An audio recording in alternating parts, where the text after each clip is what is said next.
Hello students, welcome to my physics channel, Pankaj Physics Classes. We are going to discuss in today's lecture about the complex resistor problem, that which approach should be used just to sort out the complex resistor problem that are frequently asked in many competitive examination. Dear students, as I have really come to know this thing that most probably the students have a lot of trouble and hardship when they really face such type of complex resistor problem. So I thought that I must make a video just to assist them that how they can easily sort out the complex resistor problems. बच्चों, my dear students, this lecture will be over I think in 3 or 4 lectures at least. So one by one, because just to sort out the complex resistor problem we have to use according to the situation and according to the problem given, we have to use a particular methodology, so that could not be discussed in a single lecture. So one by one, in each and every video we will discuss the different methodology, and we will try to cover all the aspect concerned to the complex resistor problems.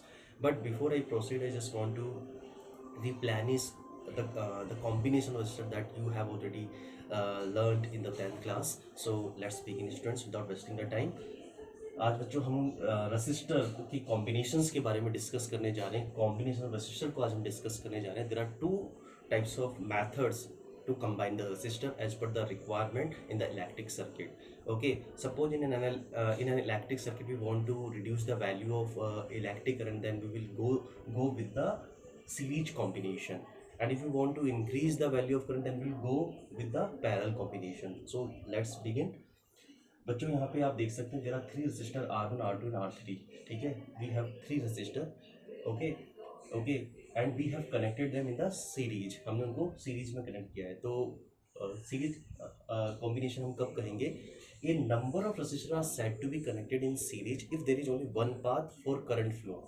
ठीक है, यहाँ पर आप देख सकते हैं जब हमने इसको बैटरी से एक सेल से यहाँ पर हमने इसको कनेक्ट किया है, तो ये 3 रेसिस्टर आपको नजर आ रहे हैं, R1, R2 और R3. ठीक है, अब यहाँ से जो इलेक्ट्रिक करंट फ्लो होगी, क्योंकि करंट हमेशा कहाँ जाती है, current always flows from high potential to low potential. So this current have only one path to flow. तो उसको ए से बी ही जाना पड़ेगा, उसके अलावा करंट को फ्लो होने के लिए और कोई भी रास्ता नहीं है, और कोई पाथ नहीं है.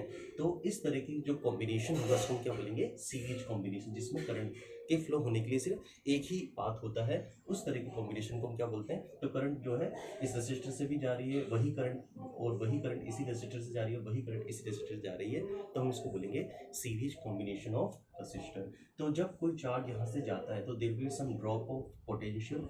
ठीक है, ओम्स लॉ हम जानते हैं, V इक्वल टू क्या होता है? IR. तो जब यहाँ से चार्ज कैरियर जाएंगे तो उनका जो एनर्जी का ड्रॉप होगा इस रेसिस्टर के अक्रॉस होगा, फिर इसके अक्रॉस होगा, फिर इसके अक्रॉस होगा. टोटल एनर्जी हमने क्या दी है? V. तो पोटेंशियल हम जानते हैं कंजर्वेशन लॉ से, जो हमारी जो नेट एनर्जी जो हमने यहाँ पे कंज्यूम की है, उन तीनों के सम की इक्वल होगी. V equal to V1 plus V2 plus V3. ठीक है, ओके, आगे बता को समझे. और ओम्स लॉ से हम जानते हैं V इक्वल टू IR. हम जानते हैं कि सीरीज के अंदर सेम ही करंट यहाँ पे फ्लो हो रही है, I यहाँ से एंटर हो रही है और I यहाँ से लीव कर रही है. तो ओम्स लॉ से हम जानते हैं इसके अक्रॉस जो पोटेंशियल ड्रॉप होगा वो होगा I, इसकी वैल्यू R1, यहाँ पे हो जाएगा IR2, और यहाँ पर हो जाएगा IR3. ओके, आधी बात आपको बच्चों समझ में?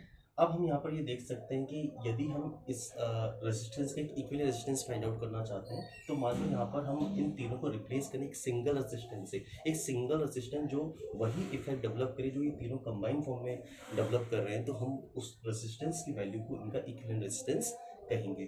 तो मान लो यहाँ पर हम एक रेजिस्टर मान लें जिसकी वैल्यू है R. यदि वो हम यहाँ पर लगाते हैं और उसमें भी सेम ही करंट जा रही है I, तो वहाँ पर पोटेंशियल ड्रॉप क्या होगा सर्किट के अंदर? V equal to IR.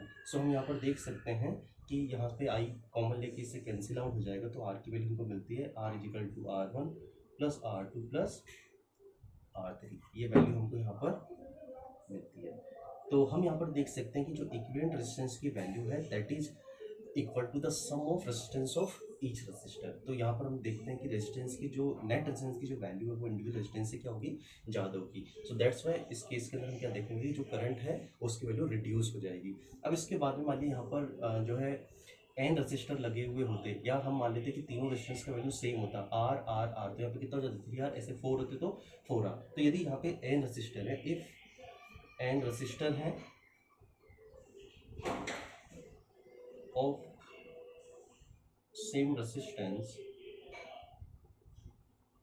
Are, तो जो हमारा जो आर इक्विवेलेंट होगा उसको हम क्या लिख सकते हैं, N R. So in case of n resistor of the same resistance value, we will go through with this formula. So keep in your mind. Okay. अब हम यहाँ पर डिस्कस करते हैं पैरेलल कॉम्बिनेशन. ठीक है बच्चों. So आप यहाँ पर देख सकते हैं कि a number of resistors are said to be connected in parallel if there are as many path for current flow as number of resistor. मान लिया इस सेल से आई करंट यहाँ पे फ्लो हो रही है, तो हम यहाँ पे देखते हैं जब भी करंट यहाँ आई पहुँचती है तो उसके सामने तीन जो है पाथ यहाँ पर आते हैं. ठीक है, तो हम यहाँ पर देखेंगे जो करंट है वो स्प्लिट हो जाता है I1, I2 और I3 according to the value of resistance. तो करंट यहाँ पर क्या हो जाता है, डिस्ट्रीब्यूट हो जाता है. अगेन हम यहाँ पे देखेंगे कि ये करंट जो है यहाँ पर पहुँचती है I1 R1 से होती है, यहाँ पर पहुँचती है I2 और यहाँ पर पहुँचती है I3 और टोटल करंट अगेन कितनी आती है I. तो इस तरह से यहाँ से I एंटर होती है और यहाँ से I ही एग्जिट होती है. आ रही बात आपको समझ में. लेकिन हम यहाँ पर याद रखेंगे कि पैरेलल कॉम्बिनेशन के अंदर जो तीनों रेजिस्टर है उसके अक्रॉस पोटेंशियल का जो वैल्यू होता है ना वो सेम होता है. इसको थोड़ा सा आप ऐसे याद रखें कि जो इंसान होता है वो अपनी डे टू डे लाइफ में जो है पार्शलिटी शो करता है, लेकिन बैटरी कभी पार्शलिटी शो नहीं करती, क्योंकि हमने इसको भी बैटरी के हाई पोटेंशियल से कनेक्ट किया है, इसको लो पोटेंशियल कनेक्ट किया है, इसको भी उसी हाई पोटेंशियल से, इसको भी उसी लो पोटेंशियल से, इसको उसी हाई से, इसको उसी लो से. तो याद रखेंगे इस वजह से हम क्या देखेंगे, बैटरी तो एक पोटेंशियल डिफरेंस क्रिएट करती है, क्योंकि हम इससे जितने भी रेजिस्टर जोड़ेंगे ये उतना ही ढलान उसके अंदर क्रिएट करेगा. एनालॉगी क्या है, पोटेंशियल की, जिस तरह से प्रेशर का डिफरेंस होता है. ठीक है, तो वाटर के केस में हम देखते हैं. तो इस तरह से आप याद रखें कि तीनों में जो पोटेंशियल है उसका वैल्यू क्या होगा, सेम होगा. तो यहाँ पे जो टोटल करंट है हमारी आई वो तीनों करंट के सम के इक्वल है. अब इसी से हम देख सकते हैं आई इक्वल टू क्या हो जाएगा, हम जानते हैं आई इक्वल हो जाएगा वी अपॉन आर. तो यहाँ पर हम लिख सकते हैं I1 का वैल्यू उसके अंदर क्या हो जाएगा, पोटेंशियल वही है V अपॉन R1, यहाँ पर हो जाएगा V अपॉन R2 और इसी तरह से यहाँ पर हो जाएगा V अपॉन R3. ठीक है, और यदि हम यहाँ पे एक इक्विवेलेंट रेजिस्टेंस सोचें जो वही इफेक्ट डेवलप करे जो तीनों कंबाइन फॉर्म में डेवलप करे, तो हम जानते हैं उसको हम इन तीनों का इक्विवेलेंट रेजिस्टेंस कहेंगे. यदि यहाँ पे R इक्विवेलेंट होता तो हम उसको क्या लिखते हैं, पोटेंशियल तो वही होता V अपॉन R इक्विवेलेंट. तो इस केस में देखेंगे V को यहाँ से कॉमन लेंगे, V कैंसिल आउट, तो हमको एक्सप्रेशन मिलता है R equivalent is equal to 1 upon R1 plus 1 upon R2 plus 1 upon R. Here we can see that the reciprocal of equivalent resistance is equal to the sum of the reciprocal of all the resistors. So that's why the value of the equivalent resistance will be lesser than the value of resistance of each individual resistor. So इस case में देखेंगे resistance का value काफ़ी कम हो जाएगा. लेकिन मान लिया हमारे पास में सभी रेजिस्टेंस का वैल्यू सेम हो, सेम इसी तरीके से, तो in case of N resistor of same resistance R, तब हम इस एक्सप्रेशन को लिख सकते हैं. देखो यहाँ पे 1 अपॉन आर, 1 अपॉन आर, तो हमारा जो आर इक्विवेलेंट होगा ये एन टाइम्स हो जाएगा, तो N upon R. So R equivalent का जो हमारा वैल्यू यहाँ पर आएगा वो आएगा आर बाई एन. यदि आपके पास में जो है एन रेजिस्टर जिनका वैल्यू सेम है तो आपको इक्विवेलेंट फाइंड आउट करना है पैरेलल के केस में, तो आप क्या यूज करेंगे, आर बाई एन. ओके, सो अब इसके बाद में हम यहाँ पर और आगे बढ़ते हैं.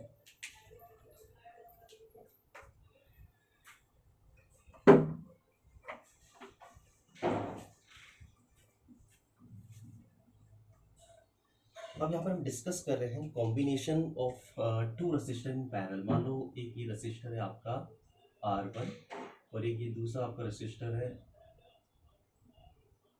R2 और इसको हमने पैरेलल में कनेक्ट किया है सेल B से. ये आपका पॉइंट B है, ये आपका पॉइंट A है.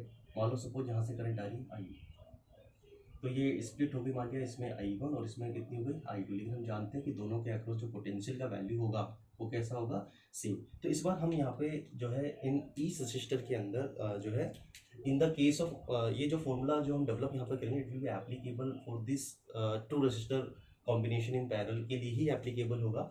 सो हम यहाँ पर इसके लिए फॉर्मूला डेवलप करते हैं. तो हम जानते हैं कि यहाँ पे जो आर इक्विवेलेंट हमको जो मिलेगा वो भी हम डेवलप कर चुके, वो मिलेगा 1 अपॉन आर इक्विवेलेंट मिलेगा हमको 1 अपॉन R1 प्लस 1 अपॉन तो जब हम इसको सॉर्ट आउट करेंगे एलसीएम लेने के बाद में तो ये हमको मिलेगा दिस। तो आप याद रखेंगे आर इक्विवेलेंट हम दो के केस में कैसे निकालते हैं, प्रोडक्ट अपॉन सम से, दोनों रजिस्टर का यहाँ पे सम हो रहा है, यहाँ पे दोनों का प्रोडक्ट हो रहा है, इस तरह से हम यहाँ पे निकालते हैं। अब हम बहुत अच्छे से जानते हैं कि यदि यहाँ पर इनका इक्विवेलेंट रेजिस्टेंस आर यहाँ पर होता, उसमें आई करंट फ्लो होता, तो हम वी को लिख सकते हैं, वी इक्वल टू क्या होता, total current into total resistance. तो हम टोटल करंट का टोटल रेजिस्टेंस का फॉर्मूला यहाँ पे डेवलप कर ही चुके हैं, that is R1 R2 upon R1 plus R2। ये हमारा फॉर्मूला यहाँ पे डेवलप हो चुका है। अब ये हमारा पोटेंशियल का फॉर्मूला यहाँ पे डेवलप हो चुका है। अब मानिए हम I1 का वैल्यू फाइंड आउट करना चाहते हैं, ठीक है, ठीक है, करंट इन R1 हम यहाँ पे फाइंड आउट करना चाहते हैं।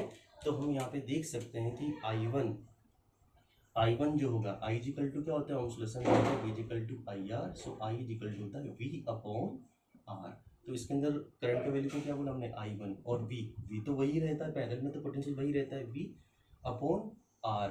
इसका रेजिस्टेंस कितना है, R1। इसी तरीके से I2 का जो वैल्यू हो जाएगा वो कितना हो जाएगा, V अपॉन R2, ठीक है। अब V का वैल्यू हम ऑलरेडी यहाँ पे निकाल चुके हैं, तो पहले हम वैल्यू रख देते हैं R1 R2 upon R1 plus R2, ये हमने V का वैल्यू रखा अपॉन R1। सिमिलरली हम यहाँ पे भी रख देते हैं R1 R2 upon R1 plus R2 I, और यहाँ पे R2 का वैल्यू आ गया यहाँ पे, ठीक है।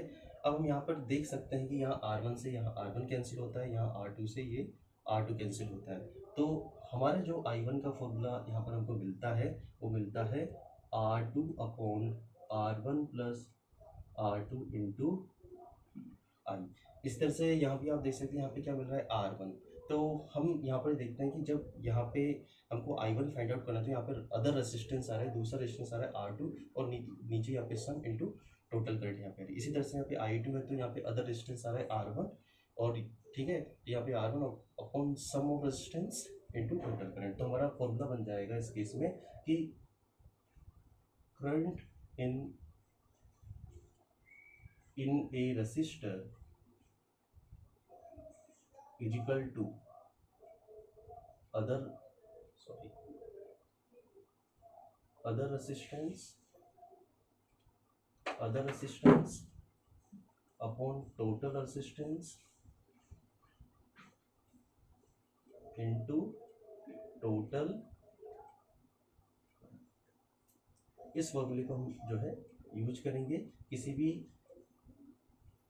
रेसिस्टर के अंदर, इन दोनों में से किसी भी रेसिस्टर के अंदर हमको यदि करंट का वैल्यू फाइंड आउट करना है तो हम इस फॉर्मूले को यूज करेंगे। ओके, इसी के साथ अभी हम यहाँ पर ओवर करते हैं, फिर नेक्स्ट वीडियो में